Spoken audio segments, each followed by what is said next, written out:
Welcome back, ladies and gentlemen. Another episode of the Unlaced podcast. Thank you for all the support this year in 2023. It's a big year. We say it every week on the show. We are going for the big guests. We're going for the big shows.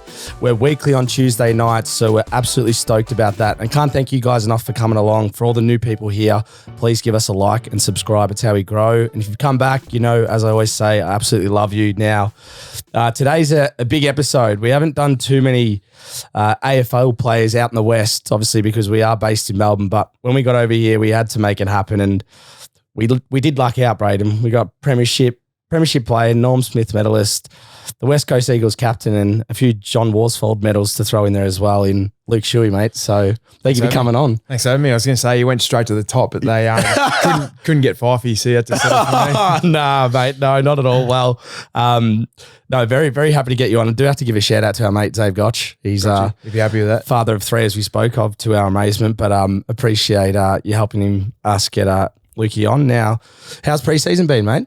It's been good, mate. Another hot one. It's been good. We've obviously changed a few things around. We've had a lean couple of years on field, so haven't performed too well. So we've changed a few things around. We had some good draft picks last year, so got a good opportunity to get in some high-end talent at a young age, which is nice. So things are looking good. Yeah, I think we're in for a good couple of years coming up, hopefully better than what we've had the last couple, but it's been a good summer working on some things we have learned and things we need to get better at. Absolutely. Now, what are you, 32 now? 32. Is like coming into even though you're captain and you seem like a pretty professional guy, like pre-seasons, are they getting tougher as you get, because they're long pre-seasons, and I think AFL pre-seasons are probably one of the hardest in all world sports because the endurance aspect and the fitness levels that you guys have to be at. Mate, pre-season, I reckon as you get older, probably gets easier. Oh, really? You get smarter? Well, there's that. You figure out how to ease your way out of things. But as you get older and injury prone, and you need to be looked after a little bit. So it's the guys who are 22 to 27, 28 who are just fully battle hardened, injury free, that do every single minute of preseason. Right. I feel for those blokes. Really? And I've been there. I was durable back in the day, and they were tough slogs, but they were good fun. Yeah. They were good. They were enjoyable summers. So that middle-aged bracket, they sort of cop the brunt of it. Us older blokes get looked after a little bit. Handy. Now, I actually don't know if we've ever had an AFL captain on the show, but I'm keen to understand like the pre-season leadership aspect of it that like no one really knows about, because obviously we know the footy season, week to week, the build-up, you're getting the boys ready, game day, all that sort of stuff, can kind of guess maybe the responsibilities. But in the off-season, what's sort of the standard that you've got to set, or the things that you think of to kind of get the boys going? Probably one thing through the year you find not just as a captain, but as a leader of a footy club, you're sort of the climate control of the group. So you're always trying to figure out what the group needs, which sort of direction the group's heading in. You're always trying to get a feel of where they're at, what's pissing blokes off at the time. So you're always trying to keep your finger on the pulse in that regard. Whereas pre-season and off-season, guys are a lot more relaxed. There's no games. There's no real emotional roller coaster like there is in season. So as you touched on before, a lot of it is trying to drive standards, teach good habits. And then once we come back training as a group after off-season and we get into pre-season and start playing matches against ourselves, you become a teacher. You're trying to teach all the new things you're trying to learn as a footy club. Things you learnt from last year, the direction you're heading as a footy club, you're trying to teach everyone that and ingrain good habits into particularly the young guys who are going to carry your club forward. So that's the sort of probably the main difference in your role. And then there's so many other things that come with it outside of that, but they're probably the main ones. Now, I know you're probably a bit of a humble guy, but do you find like the young guys, when they come in or they're around the club, when you're talking, it's like, because I can imagine when you're a young boy going into a footy club, you've kind of got the boys that have done some great things in the game leading the club. It'd just be, they'd be the ones they're sort of looking at and all eyes on you. Do you feel that at all, or are you just kind of used to it now? Not really. I know when I was young, I was a little bit like that. You know, Darren Glass would walk past, or Coxie, and I played a few years with Curry as well. That'd be fucking surreal, man. Oh, man, I remember when I first rocked up, I'd been watching these guys for 3 or 4 years at the top of their game, and they were the best team in the comp. Yeah. Right before I got there, and I walked in and I'm rubbing shoulders with them, and they're walking past, and I'm just like, oh, no, right? And I don't think young kids are doing that to me these days. Oh, I'm sure they might have done it to Josh Kennedy or Nick or something like that. But no, the kids we've drafted over the last couple of years are really good young kids, actually. A lot of them have boarded for their last few years at school. So living out of home, we've found you grow up a lot quicker than what the average 18, 17, 16-year-old would. A lot of the young guys we've got on our list have been through a bit of adversity off field in their lives, so that's probably helped them grow up a little as well. So, yeah, we've got a really good, humble young group at the moment, which I think is going to hold the club in good stead going forward. I use Pendles as an example for this because we've had quite a few Collingwood boys on over probably the last 4 or 5 months, but because he's obviously a lot older, but he's still obviously a fine one, as they call him, plays and leads the club up until this year.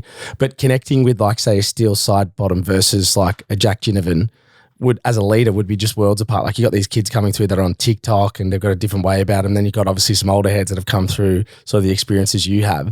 Do you find that you like are communicating with everyone differently, or like you're connecting with them differently? Because I think that's an art, like being able to connect with all aspects of people. It is, man. I was actually thinking about this the other day. I can't remember in what context, but I was thinking about probably my biggest learning from being a footballer and being at a footy club for the 15 years I've been is the ability to connect with all different walks of life. Like, the diversity in a footy club is unlike anything you'll see in any workplace, I'd imagine. You got roughly 44 players on the list.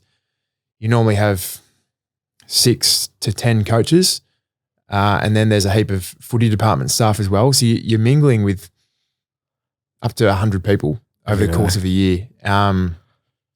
There's different religions, races, cultures, beliefs, everything. So particularly as a leader, it's so important to be able to find ways to connect with everyone, especially when you're trying to teach young guys the right way to do things. And there's a great saying, and it's players don't care how much you know until they know how much you care. So I like that.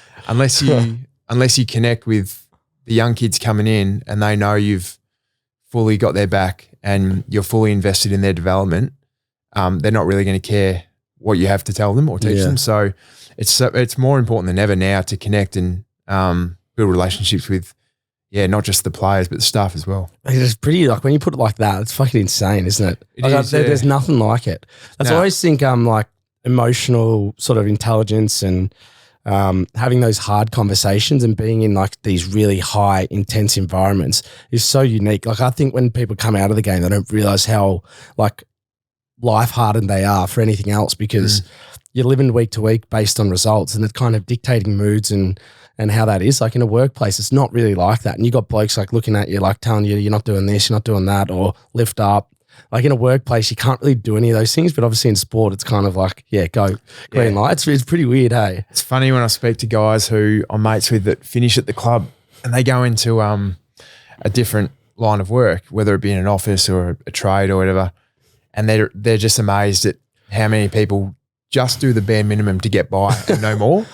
And it's like they've obviously come from an environment where that will get you probably 2 or 3 years in the system just doing the bare minimum, but then you chewed up and spat out. So you go from doing, going above and beyond with what you do for your preparation, your training, to get everything out of yourself, to not that everyone in the world does it. Obviously, there's people out there who work extremely hard, a lot of people, but they go into workplaces where also a lot of people just do the bare minimum, and it really shocks them. So, the things you learn from being at a footy club aren't just about footy or how to work hard, but you learn so much just knowing and getting to know people who have come from, all different walks of life. Yeah, definitely. Oh, I don't want to dwell on it too long, but because West Coast has been such like an institution for success and always competing at the top, for you, has it been difficult the last couple of years? Because probably since you've come in, you've always been in good teams that, whether they've been in a window or not, have always been super competitive.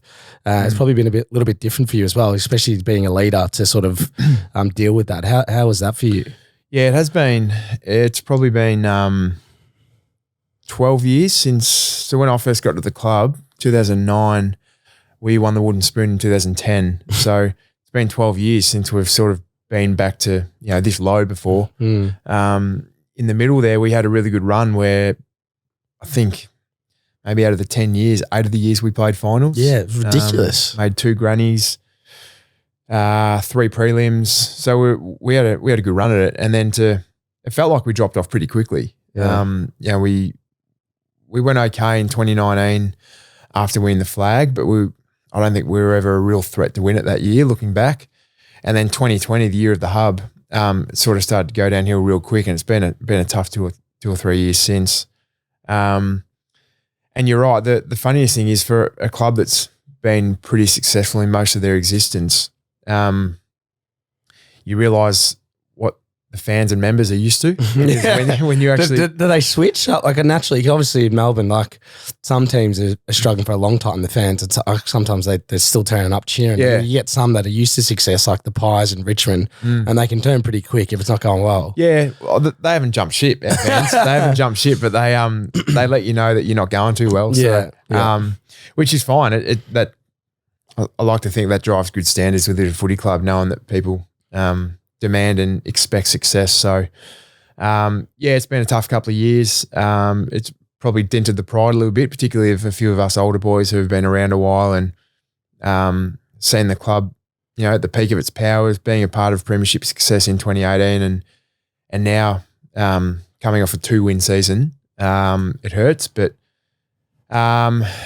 always darkest before the dawn. So hopefully over the next few years, there's a few more positives than the last couple. Do you take it not for granted, because you obviously earned all those prelims and grand finals and flags, but because it was so consistent, now you've sort of had to, do you realise like how hard that is to actually be at that level that consistently? Because there's clubs that have made finals for yonks and you guys are kind of just, it seems like it's, you guys are always there and in contention. Yeah, it is. It's hard. It's a tough industry. And I think now more than ever, it's probably tougher to stay at the top of the game because it's so easy for teams to turn things around. Like we've seen Sydney and Collingwood both finished 16th and 17th over the last 2 or 3 years and bounced back the next year to make prelims and grand finals. So teams can turn it around quicker than ever, I think, now. We probably went through a period where sustained success was a little bit easier to uphold, but in saying that, we still only walked away with 1 flag out of those 8 years we played finals. So, very hard to win. And I think when you're at the top of your game, it's a lot harder to stay there because teams really enjoy playing the best sides and the good sides, and they get up for those games. And every week, if you're a good side, you're being hunted by opposition teams and players. And as I said before, in this industry, teams can turn it around really quick, so it doesn't take much to get knocked off your perch. Yeah, I bet. But with your role, and you're probably used to it now because you're obviously one of the sort of the star mids and have been for a long time for West Coast. Do you find, do you have a sort of approach from a mental perspective more so here when people are always kind of, every opposition you play against, you've got that extra added sort of baggage to deal with, or potentially someone's going with you or eyes on sort of your movements and stuff. You never really get that free run at it potentially all the time. Whether that's changing now because obviously you've got some elite mids coming through as well. But how did you sort of dealt with that for a long part of your career? I suppose my first few years, I was part of a midfield that still had Daniel Kerr and Matt Priddis. So in terms of opposition attention, that's probably where it all went, to those two. And then as I got a little bit older, I started to have a bit more impact on games. I still remember the first game I was tagged. Actually, it was Kane Corns. Oh, wow. And, he just seems like a nasty bugger when he played. Yeah, he was just good at it. He took me to the deep end. And I remember, so I'd never been tagged at AFL, and I'd been going okay the last couple of weeks. And the first half of the first quarter, he was always near me, but I just didn't presume I was getting tagged because I was only 21. I wasn't a superstar. Second quarter, he was still there around me and I hadn't touched it. I'd had like 1 or 2 kicks and I remember thinking, fuck, surely he's not tagging me. And I got to half time and the coaches started talking and they're going, all right, Luke, getting tagged by Kane Corns, what can we do to help you? And I was like, shit, he is tagging me. So I G'd myself up for a big second half and I reckon I finished the game with like 6 touches, maybe 7 touches. And that was just a good wake up call to me, really to show that if I wanted to be an elite midfielder in the competition, I had to be so much better than where I was. So, as I got older and particularly into my mid-20s, I started to get a little bit more attention, and I actually enjoyed it. I actually always enjoyed the challenge of being tagged, particularly. You'd probably have to though, because if you hate it, then your mentality every week's going to be not shot. But yeah, there was that, but it was also a little bit of a badge of honour knowing that I think so. Teams are looking at you going, oh well, for us to win, we need to stop this bloke. So yeah, I found a lot of my better games when I was in my mid-20s were games I was getting tagged. Yeah. And I had a lot of good people around me to help me deal with that sort of stuff. But I've been part of a midfield that's had really good players over the years. So it's not like I've had to shoulder the full load myself. I've had guys who have copped their fair share as well. So that's probably been the beauty in my journey is the talent that I've had alongside me has certainly helped me along the ride for sure. I've actually been wanting to when I knew you were coming on, I was really keen to sort of know for you, and this probably ties into maybe what you said, but the best opponent you've played against in your career, from who either you found it toughest against or who you've just been like, this guy is just playing in a different stratosphere to everyone else that caught you by storm. Because you played for the long part of your career, you played against probably arguably some of the best mids over the last 30 years. Yeah, Scott Pendery's probably my number one. Really? Why was that? Not so much we've gone head to head and he's pantsed me every time. He probably would if we did go head to head, but just his high level of output for so long over a long period of time. It's not like he's been an A grader for 10 years. He's been like A plus, top 3 most years as a midfielder in the competition. And his ability to make others better around him. So as a leader, if you can make other people around you better and play well, that's the best form of leadership. So he's been able to do both those things for so long. I remember when I was it was 2011, so I was 21. We played Collingwood. It was my first final actually, and I was so excited. We played Collingwood at the G, and I played on him for a little bit of that first half, and I just remember him taking he would have taken 4 or 5 contested marks just down the line in packs as a midfielder. And then at stoppages, he's winning the ball at ground level, taken off. He would have had 20-something touches at half time. I just remember looking at him going, this bloke's invincible. Is this dreadlock Pendlebury? Is this back then? I reckon this was after the dreads. Oh, right. Because 2011, so they just won the flag pretty much. So this is when they still had he just lost the dreads. Oh, really? That was one of my favourite Pendles. Yeah, he pulled the dreads off pretty well. Yeah. But I remember looking at him that day thinking the difference between me and the best mids in this competition couldn't be further apart. He was so good.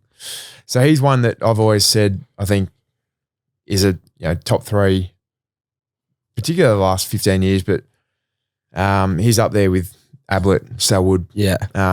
Those guys, there's a reason why they've been who they are. Yeah. Their level of output for a long time. I was lucky to play with Sam Mitchell. Played a year with Mitch, and then he coached us for a year before he went back to Hawthorn. But he was someone I always enjoyed watching. Always admired the way he played. I admire how efficient he is on both feet. It's frightening to me. Yeah, he was a weapon. Yeah, because I think it's a big thing in AFL. You see blokes kind of wheel around on their good foot, or when they're kicking on their left, it's like just get it down and get distance. Whereas Mitchell was it's like a laser. Yeah, he was good. I actually think with kicking on both feet, people don't notice if you do it well, but if you butcher it or you clearly don't have an opposite foot that stands out like dog's nuts. Yeah, really? So there's a lot of guys who kick well onto their opposite feet but never really get talked about. But then guys who get themselves into trouble can't kick on their opposite foot and butcher it. It just stands out. Yeah, so now that I've said that, I reckon you'll notice. Yeah, I reckon I will too. Because, put it this way, in professional soccer, if you can't play with 2 feet, you won't get a game. It's impossible because the way the field is. Well, Mitch loved soccer. Yeah, Mitch was a massive soccer fan. Man, your opposite. Some people's opposite foots are better than because they've had to work so hard at it because you need it. Whereas, is that from a AFL coaching point of view and development point of view, is that a key criteria or not so much? Not so much, but I think it should be. Yeah, I think it's really important. I reckon it should be a lot more important and a lot more emphasis put on it than what there is. Yeah.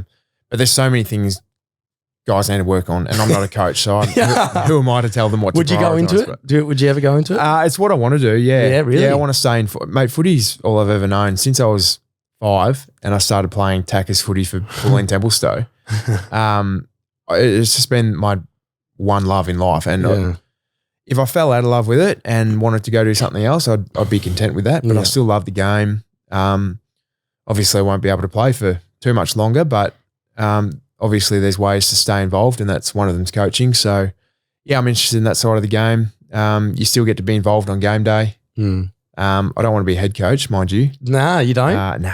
That seems not at the moment. Stressful job.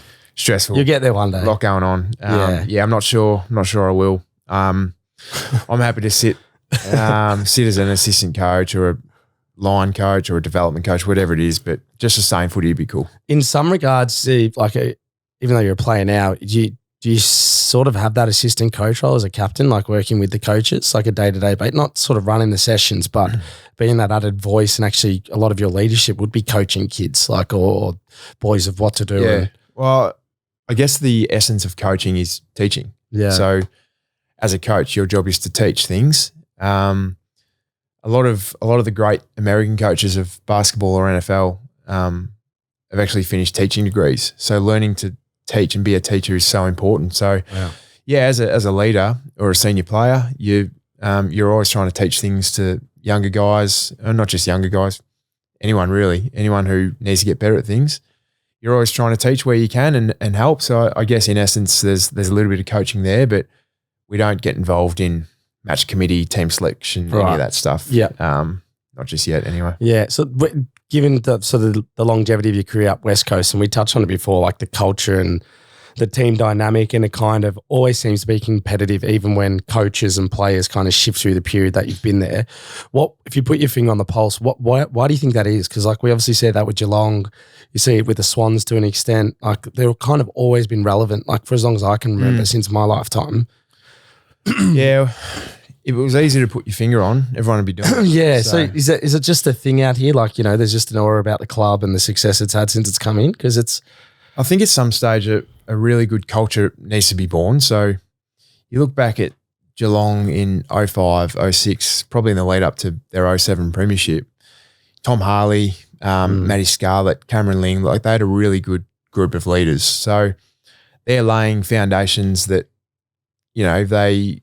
if they're solid foundations and they are what the playing group can buy into, they'll stand the test of time. And obviously they did a great job of that. Now they're not going to go and reveal it to everyone else because otherwise everyone will steal their ideas. But obviously there was something there all those years ago, and Joel Selwood learnt off them, Tom Hawkins learnt off them, and then you get Mark Blitzarves, Cam Guthrie, they learn off Joel and Tom Hawkins. So it's sort of just this cycle that if you get a good group of leaders come along and lay some good foundations, hopefully it trickles along for 10, 15 years and there's your sustained era of success. Hawthorn did it with Hodge, the Hawks, exactly. Yeah, that era too. It's crazy. Sydney clearly have a great culture embedded into the four walls of the footy club that has been there for a long time.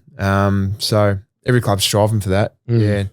But as I said before, it's quite easy to fall off. Well, it's not easy to fall off the perch. If you're a well-run organisation, you shouldn't fall completely off. But it's easier for the poor teams to rebound quicker than what it ever has been. So I think maybe 10 years ago, if you finished up the top of the ladder, you'd look at the next season and go, there's probably 6 or 7 teams who are really competing for top 4. Now it's like there's probably 14. Anyone could really bob up and have a year out of the blue. Which is good for you guys considering Collingwood obviously last year. Collingwood last year. I think Sydney the year before. Yeah, crazy. That jump. Is that ridiculous in AFL terms? Like, because I don't know if that's happened too often. Yeah. Maybe the last few years. Like well, second. Who did it in soccer was it Leicester City? Yeah, Leicester. Yeah. A few years ago, won it from that was nowhere. Yeah, it's like a blue moon. I think the AFL have sort of got what they wanted in terms of competition equality and the way the game's played now. It's fast, it's quick, it's exciting to watch for the fans, and that allows teams to, if they get some little things right, they can rebound quick. So I think the game's in a healthy spot. Are you a superstitious guy? Not overly, nah. I heard a rumor that you eat some pretty grubby food the day of a game. This is Nutri-Grain combined with Wheat Bix. I do, yeah. Is that true? That's something I've done since I was, as long as I can remember. I reckon since my dad used to make me breakfast. What? But just how? Like, at what point did that combination? It's unheard of. I mean, I don't know. It could really. Do you know what? I'll actually do it. I'll do it. I'll do it when this episode comes out. I'll do an Instagram reel of me trying it and just like give a review. I'm not superstitious because if I woke up and for whatever reason there was no Wheat Bix or Nutri-Grain in the house, I wouldn't be rattled. You'd be fine. Okay, so it's not that bad. It's not that bad, but I do enjoy just doing it on game day because I've just always done it. Yeah. Dad used to come in and wake me up the day of a game and give me my Wheat Bix and Nutri-Grain. I've never heard of that like combination before. Yeah. Where'd you get that intel from? We do our research here. We are a well-researched platform. But like, wait, I want to know, what's the ratio here? Nutri-Grain to Wheat Bix and milk? Like 3 Wheat Bix. 3 Wheat Bix. And probably, I don't know, 2 hands full of. Oh, wow. And then like load them with milk or just like. Then boiling hot water to soften the Wheat Bix. Get the fuck, you are not going to this. Are we actually going to this level? Boiling hot water to soften the Wheat Bix, but not enough that you can see any flooding in the bowl. Let it rest for a minute so the water dries up. Yeah. And then you mix the milk through and it should be lukewarm on your tongue. Wow. I don't know what's weird of that Marnus Labuschagne toasted sandwich that he puts in the fridge. Have you seen that? I like that by Marnus. Have you tried that before? No, I reckon it would be nice. I reckon it would be nice, but it's just funny because it comes from him. Yeah. People's eating habits, everyone else is going to find them weird. Yeah. For me, it's completely normal. Yeah, I like it. Give it a go. Hey, you own it, which is good. I'm actually we're gonna do a TikTok on like Luke Shuey's pre-game meal for sure. But this is a good one for me, and we get sort of different answers from different players on this one. But in your eyes, the hardest thing about being an AFL footballer that may be well known or goes unknown to the person and fan that isn't. I reckon every player will give you a different answer. Yeah.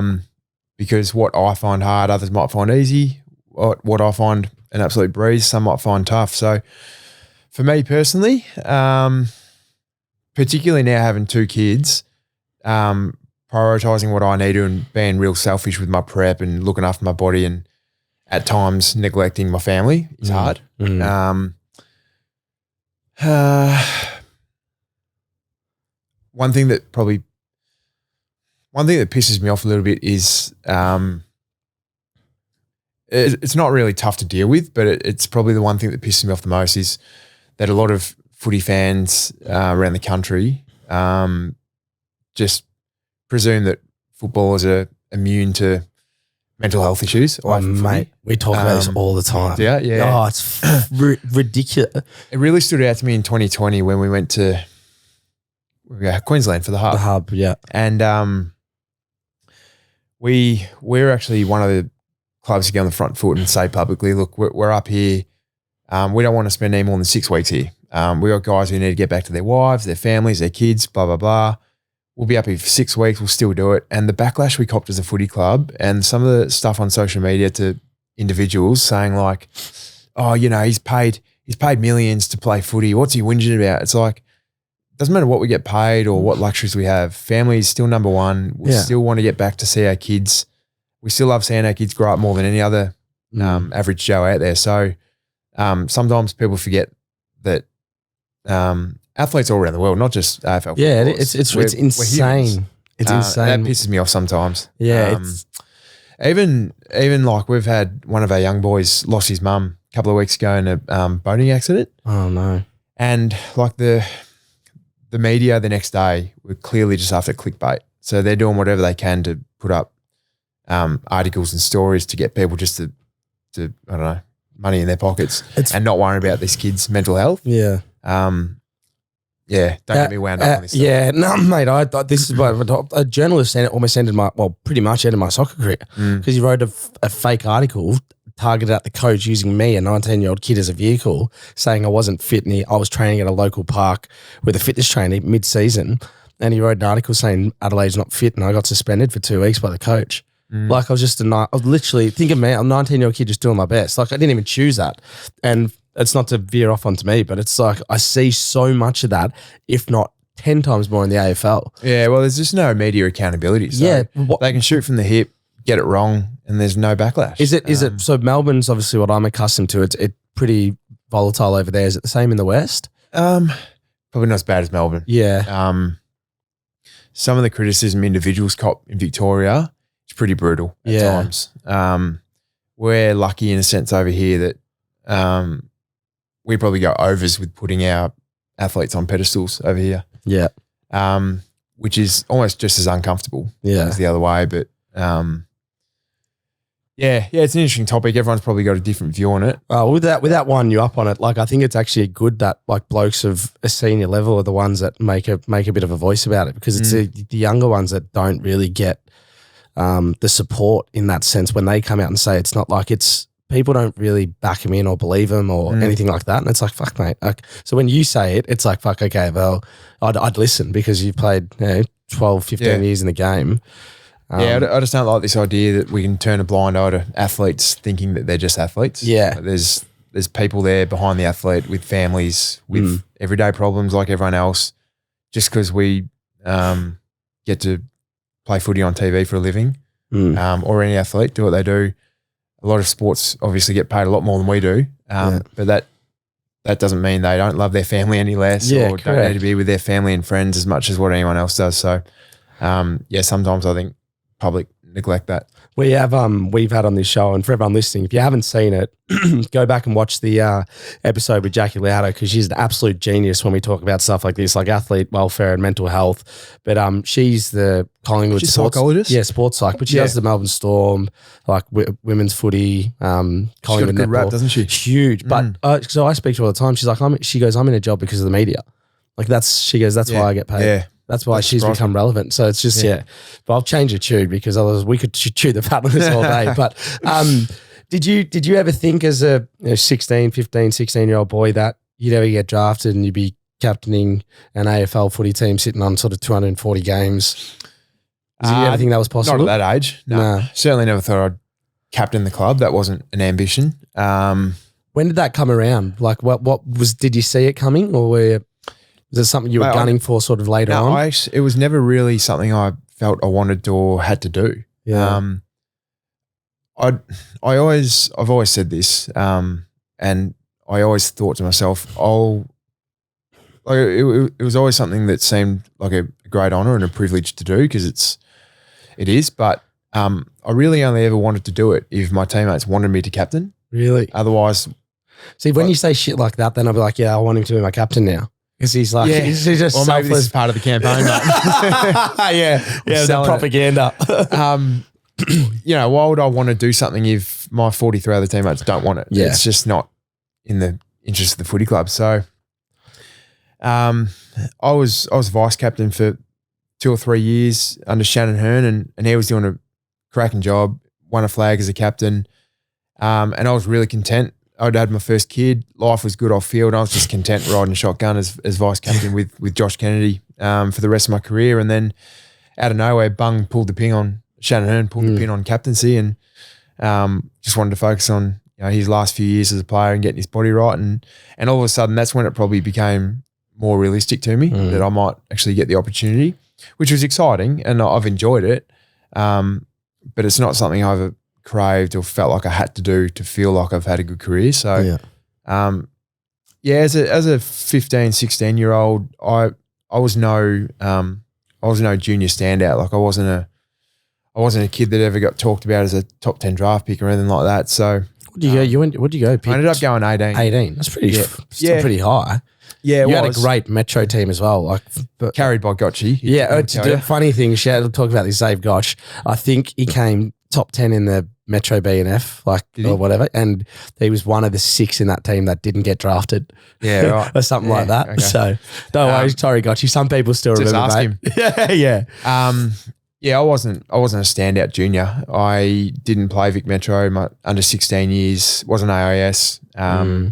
Didn't make Vic Metro as a bottom age under 18. And then my best year obviously was my top age under 18 year. I played Vic Metro that year, but I still didn't dominate. So for me, I just wanted to crawl onto an AFL list and be given an opportunity. And then from there, I was always like, I'll just reset and go again and work as hard as I need to just get a game. I just want to play a game, which I think a lot of young kids these days probably feel the same way. You just want to get onto an AFL list and play a game, live out your dream, and you'll be content. Yeah. And then you get that game done, And then all of a sudden you're like, oh, I want to play 50 games. It's good fun. And then as you mature a bit, you start to buy into where the club's heading, and it's more about, all right, I want to help the team play well. Yeah. Grow up, you become more club orientated. But if I had been offered 240 odd games as a 16-year-old, I would have taken it in a heartbeat. Yeah, absolutely. Yeah, the average life of an AFL football is not long as well. Like, I'm sure there's statistics, and I think I might have even said them on this show before, but I know I'll get it wrong. But you're in it 3-4 years. Yes, 4 years. That's what it is. Yeah, I think the AFLPA said it. Like, it's a volatile industry. So average, it is. I've been lucky, mate. I've had great people around me. Had a good run with injury from 20 to 30 years old. So I've probably played 150 games and missed 10 maybe. Yeah. So I was lucky in that regard. You see some blokes around the competition whose careers get cut short through injury. Yeah. It just doesn't seem fair. So had a bit of luck along the way. When you were talking about like playing Pendles in like 2012 or 2011, what it was, and you were sort of saying like you're struggling to get near it, or not struggling to get near it, but you're just like the jump from you to the top, you felt like was a massive gap. What did you do mentally or physically to bridge that? Was it just flicking a switch, or were you doing like additives to like, that's what I need to do to get to that level? Because you jump to what you've done in your career, it's quite amazing to think that you thought that you were so far off it in a sense. I never really said that I just wanted to be Scott Penderbury, or I wanted to be the best player in the competition. It was more about, how do I keep my spot in the team? And then once I was well enough cemented in the side, it was, how do I play my best every week? How do I just bring my best version, and how do I just play well every single week? And from probably 21 through to 24, I'd say most players are the same around the competition. They can be your inconsistent years, so you can be good, you can be poor, you can be good, poor. And for me, it was about just bridging the gap week to week, so just a consistent output, and trusting that, the people around me were going to help me, my teammates, and trusting that I was on the right path to being the best player I could be. And I listened to a podcast with Sam Mitchell actually the other day, and he was talking about as a footy club or as a team, what you did last week. So he talked about hating the saying, just do what we did last week if you win, and he hates it because his philosophy is what you did last week won't be good enough this week. And without knowing it, I sort of tried to do that as a player over the journey. It was, I play well one week, but doing that is not going to cut the mustard this week. So you've got to find ways to get better all the time. And certainly I was never at the level that Penderbury was at, or Nat Fife or Dusty Martin, but I think to date I've got as much out of myself as which is fun. That's a more liberating and satisfying than anything when it's all said and done, I reckon, because you haven't left anything on the shelf in a sense. Yeah, which is pretty powerful. Yeah, there's I was going to say there's things you regret along the journey, but I don't know if there is. It's hard to change now, I guess. Yeah, probably impossible, isn't it? Some would say. I don't think I regret anything, but I certainly know I've worked and probably made at least the choices I've made along the way. For the most part, I've always done with the mindset of getting the best out of myself. Yeah. So even if they were the wrong choices, at least I did it with good intentions. Absolutely. So hopefully another couple of years left though. I know we all know what sort of your best year for team success was, which we're definitely going to get into, people. I know you want to hear some stuff and stories about that, but from an individual perspective, what in your eyes was your best season thus far in the AFL, where you were motoring, you're at your best? I played okay in the flag year, but I had a hammy injury about round 5, and I reckon I was out for 6 weeks, and then coming back from that hammy, I was a little bit down on my output, a little bit inconsistent trying to get back to my good form. So pre-hammy I was okay, and then back end of the year I was okay, but in the middle I missed a bit of footy, and when I first came back I wasn't great. So that probably wasn't my best. I'd say my best years are probably the 2 years I won our best and fairest, 16 and 19. 16, yep. I became a different player though. Like 2011, I kicked 20-something goals. And then since then, I never went anywhere near that. But the goals just dried up. And Why do you reckon that is? Well, a lot of people probably think, I don't know what people think, but I know it's because I actually became more of a well-rounded player. So I actually learnt a bit about the defensive side of the game. Right. You actually do things that help the team, which in turn you might not get as many opportunities to kick goals. But I think I became a better team player and probably more. I probably helped the team a lot more than what I would have if I just tried to kick 25 goals every year. But my best couple of years were probably 16 and 19. That's fascinating because obviously 2018 was, I'm sure, one of the top 5 moments of your life, that winning that flag, which and everyone knows how hard it is to come by.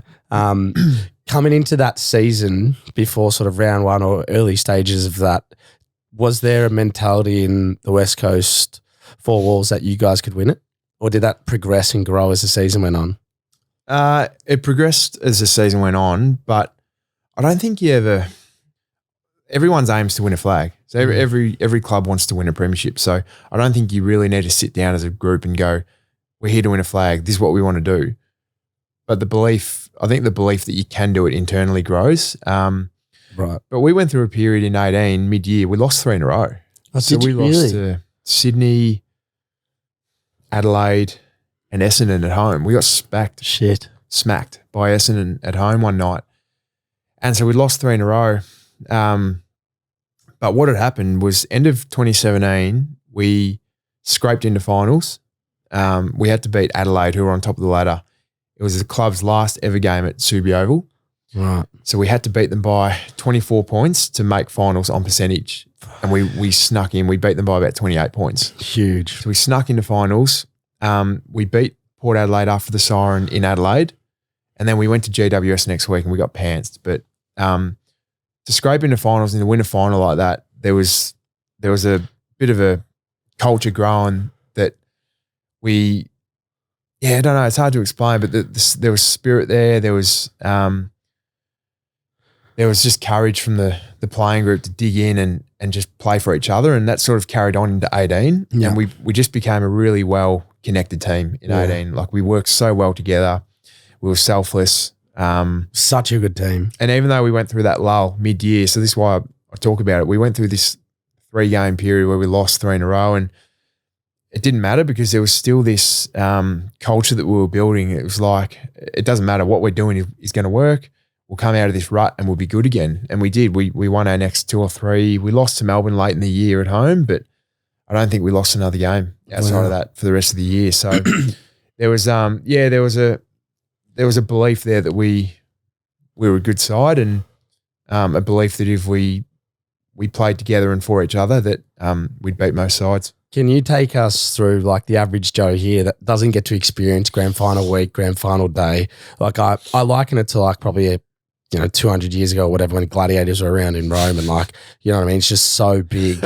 And like, you guys are these like heroic humans playing on this stage. And like, that's what I walked in the Coliseum. I'm like, I tell people, I'm like, the MCG, this is it now. Yeah. This is the equivalent. Like tell us about how freaking crazy that experience is. There's something in the air on grand final day as a spectator. Like I've been to a few to watch, and even the year just gone, Sydney Geelong, I had to go pre-game to the MCG to do something, and just the atmosphere is like, it's wild as a fan. As a player, it's different. There's a lot of normality about your day as a player, really? Okay. Which it's hard to explain because to a lot of people you explain it to, they haven't experienced it as a player. So, but you turn up, you don't get to see the entertainment pre-game because you're in the rooms. You don't really see the hustle and bustle outside the stadium because you get the bus underground. So you miss a lot of the stuff that makes it an atmosphere. The one thing about grand final day is crowds at prelims are normally bigger and louder than a grand final. Really? So you get a lot of neutral fans to a grand final. Right. You get a lot of corporates, a lot of neutral fans. It's the Super Bowl effect in a sense, isn't it? Yeah, a little bit. Like you'll buy tickets to the grand final next year as a Collingwood supporter thinking there might be a chance to get there, so I'm going to prepare in advance. Yeah. They don't get there. You still it's go. Hawthorn, Essendon, you still go. Yeah. But you're not cheering for anyone. Yeah. So there's one quiet fan in the crowd. Whereas a prelim, it's like 50% Collingwood, 50% West Coast, for example, and they're just going nuts. So correct me if I'm wrong here. You're saying the prelims you've experienced have probably been bigger atmospheres than grand final day. Prelim crowds and atmospheres are wilder than grand final days. Grand final days, but there's this aura about a grand final day. It's like this. There's quite often a calm white noise across the stadium. Yeah. Mind you, when Collingwood kicked their 5th in the first quarter against us in 2018, that joint was rocking. I was going to say, yeah, if Popping off. I still think to this day, as Geordie, he'd probably be listening, or probably not actually, but if it wasn't for Dom Sheed, I reckon he might have got he'd be close to a norm. Yeah, because you pipped him, but I thought he would, if Collingwood won, so I might go to him. But just on that point, was there any point in that game where you guys maybe mentally thought the Pies had it? Or did that never factor in? Because there was that period where it was like they kicked quick goals. I can't remember what quarter it was. 5 in a row in the first. Yeah, it's just something ridiculous, and it started. This gap just started to build. This was the thing with our group that year, and I reckon we were one of the first sides to. I reckon Richmond were probably first, but we were one of the first to start embracing the meditation and mindfulness side of the game, and trying to acquire mental skills. And we'd done that probably off the back of 2016. So we'd worked on it for a year and a bit. And then 2018, we needed it more than ever, particularly in the granny. But this is the thing with our group, was like, even though we were 5 goals down, I don't think anyone was really panicking or actually thinking about the situation. It was more about, we've still got 3 quarters to go. We can't just leave, get on the bus and leave. So what do we need to do from now until the end of the game? And you need a bit of luck on grand final day. And we had a bit late in the first quarter. JK kicked a goal, and then Willie Rowley kicked one on the line. That's right. There was a few freakish moments from the West Coast where you're like, fuck you. It would have like soul lifting kind of moments. Yeah, that got you back in, I think. I reckon those moments are in every game. It's just a grand final. You pick it up more. They get glorified. They do. Grand final. Yeah. But, Willie's goal right full quarter time was so important for us. Like, to go in 5 goals to nothing compared to 5 goals 1 or 2. It made a big difference. So we went in having kicked a couple, so we needed a bit of luck there. And then there was people forget there was a real stalemate for probably about 20 minutes. I don't reckon anyone kicked a goal second quarter for a long time. I think we might have kicked the first, but then it was pretty even for the rest of the game. We pegged our way back. They kicked the first 2 of the last as well. That's right. Yeah, so that's when I thought, oh shit. They got a little bit hairy. Yeah. I think maybe Geordie, more so for you. I think he might have kicked one.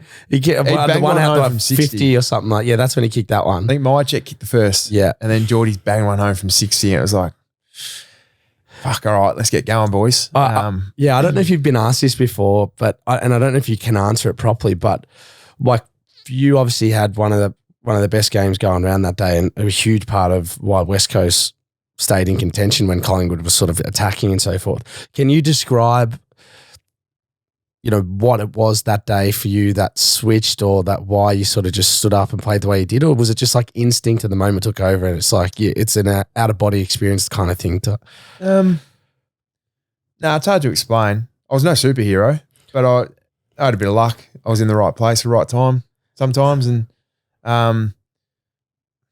don't know. I'd had a lot going on off field in the 2 weeks leading up to that grand final. So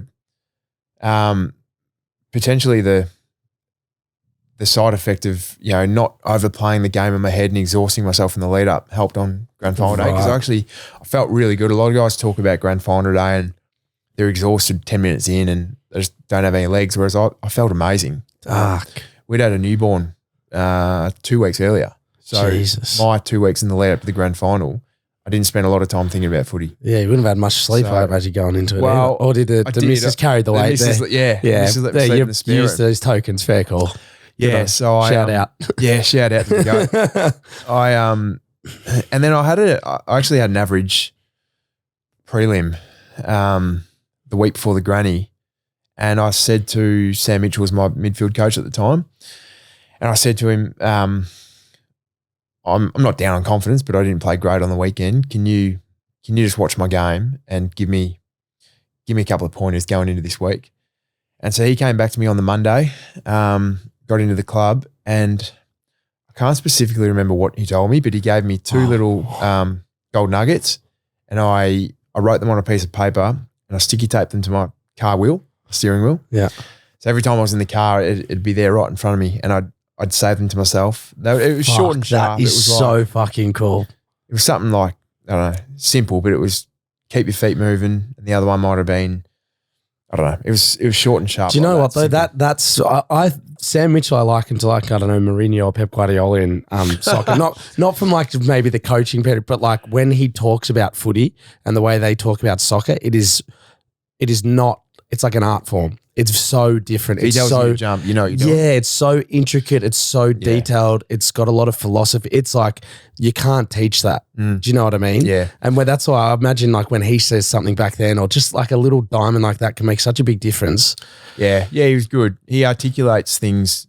I always thought he articulated things better than anyone I'd seen. So he could take a really simple philosophy or a really simple bit of advice or coaching and make it mean so much to you, which he clearly did for me. So I had that sticky taped on my wheel. So that kept my week simple. I literally focused on those two things. Yeah.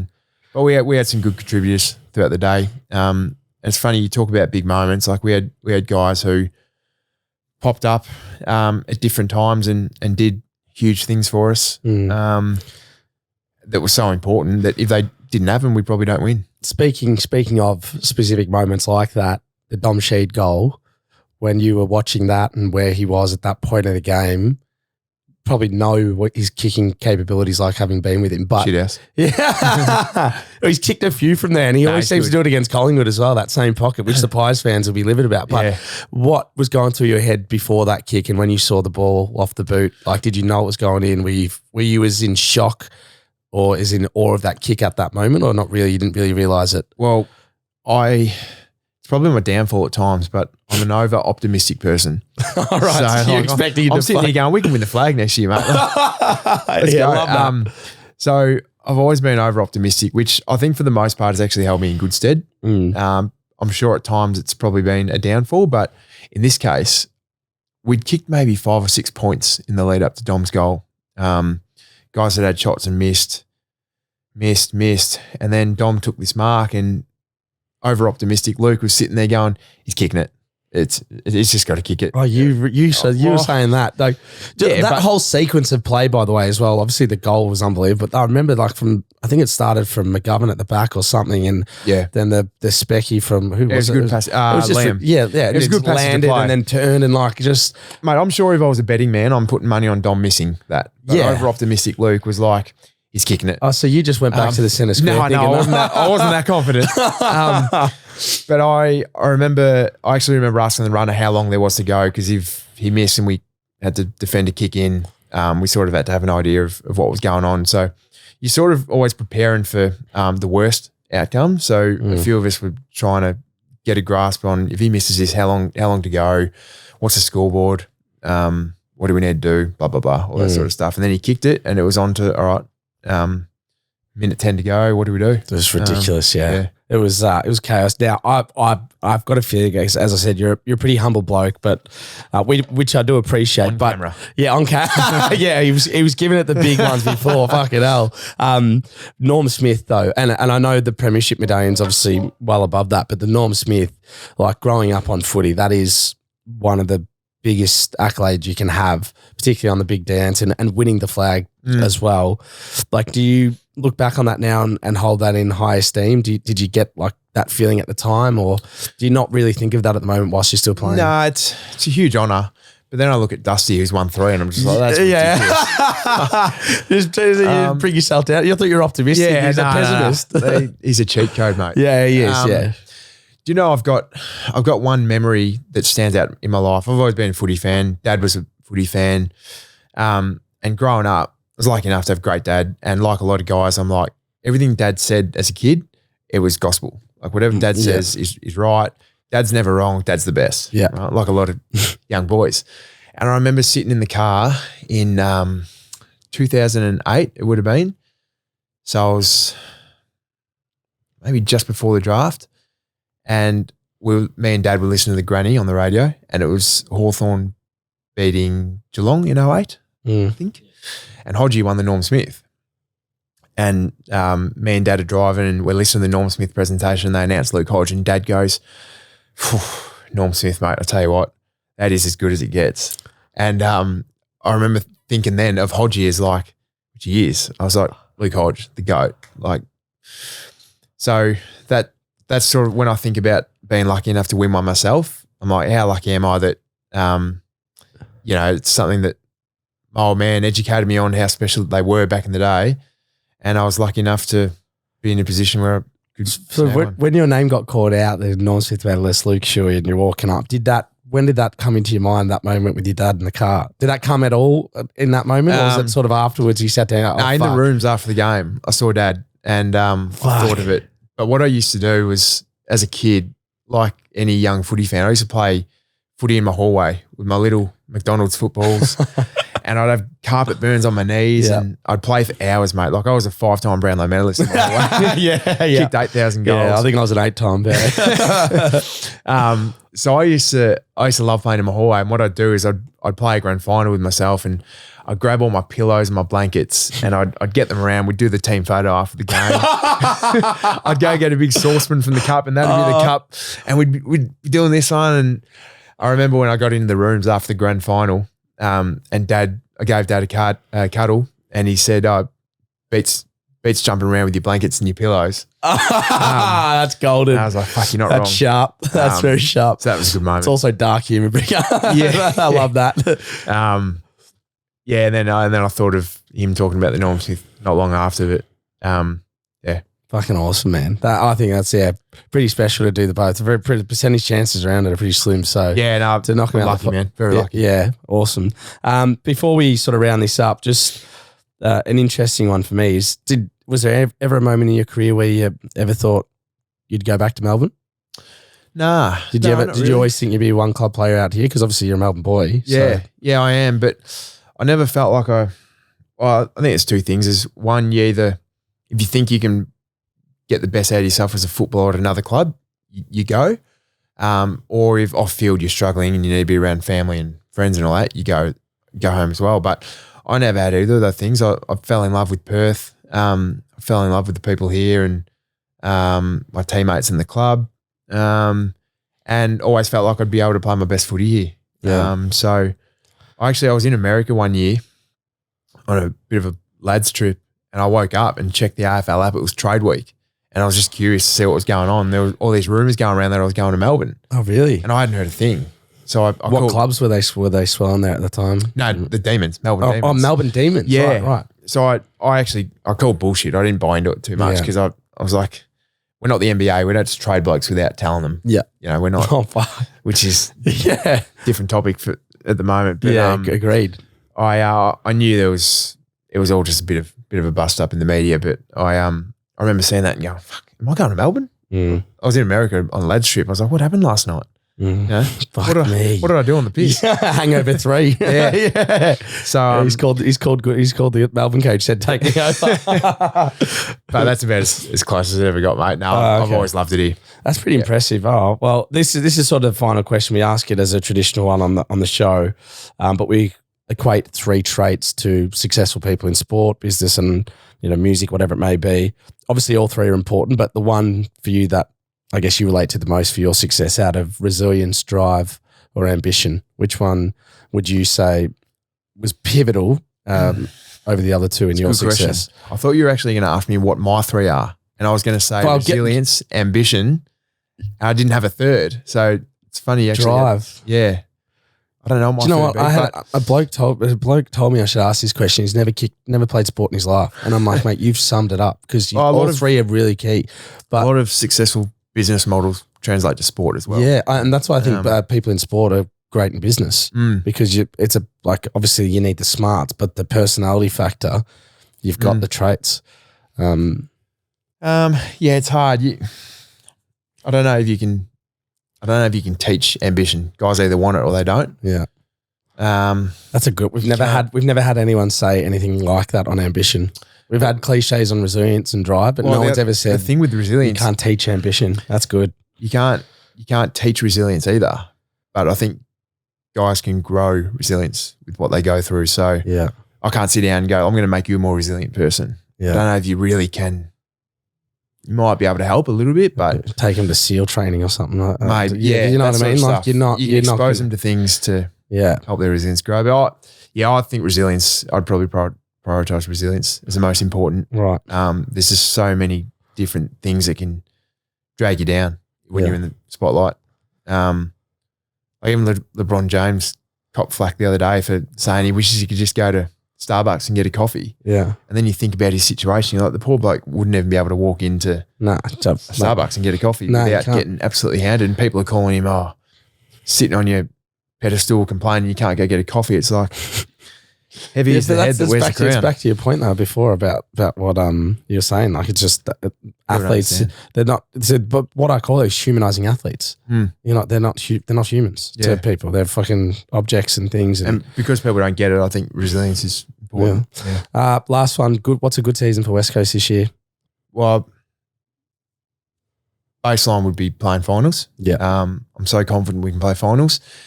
We go really well, have a bit of luck. Go a bit better than what some people think. Top 6, top 5, top 4 would be great. Amazing. But got to aim high. Luke Shuey. Well, mate, it's been a pleasure. Thank you for coming on the show. Thanks, big fan of your game. You're a great bloke, and good luck for the season, mate. I'm sure everyone back home, you've loved this episode, so thanks for coming on. Thanks for having me on, mate. Awesome, man.